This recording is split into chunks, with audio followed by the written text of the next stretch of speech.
Hello, what is up mga ma'am, sir, ma'am? Ako po si Ralph Cifra, isang visual artist from Manila, Philippines. And today we are going to custom repaint the Marvel Legends Venom. So first, we are going to spray it with number 191 flat clear para sa ating primer. And then shout out to Hero Paints. Ito yung mga gagamitin natin na pintura.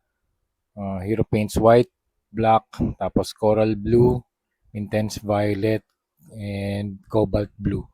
Yan. If you want to know more information about Hero Paints, punta lang kayo sa Lazada or Shopee. Type in Hero Paints, Hiro Paints sa search box.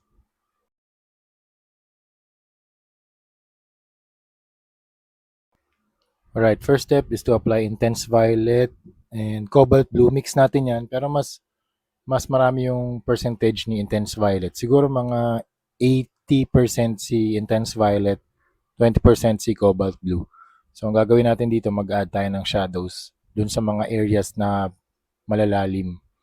So usually yan sa kung saan nagbi-meet yung dalawang part ng muscles niya. Yan. May mga guides naman tayo, yung mga recessed lines niya.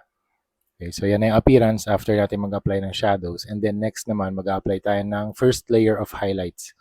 Cobalt blue and coral blue. And yung way of brushing ko dito, yung method, hindi siya, baga parang very gestural. So may flicking motion para makita yung mga brush strokes. Kasi ang gusto kong gawin dito yung comic book paint na style, very gestural and painterly yung design. So ganyan yung finish niya. Okay, so ang method na ginagamit natin dito, patong-patong lang na layers of paint. So inuna natin yung shadows, tapos yung mid-tone natin yung mismong kulay ng figure, and then highlights 1, highlights 2, and if necessary, highlights 3. Yung highlights 3 talagang ano na yun, white na. Okay? Ang next na i-apply naman natin dito ay yung next highlights number 2 na. Yan.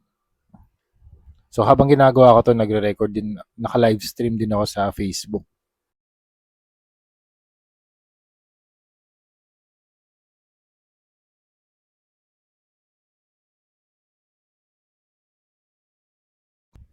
Tapos yung next step natin, we will apply a black paint naman para sa line art. Dito sa face na to, pwede nating i-apply yung feathering lines, transition lines, cross-hatching. Kung paano ako mag-drawing sa 2D, sa paper, na-apply ko dito sa 3D. So, ganun yung gusto kong paint application style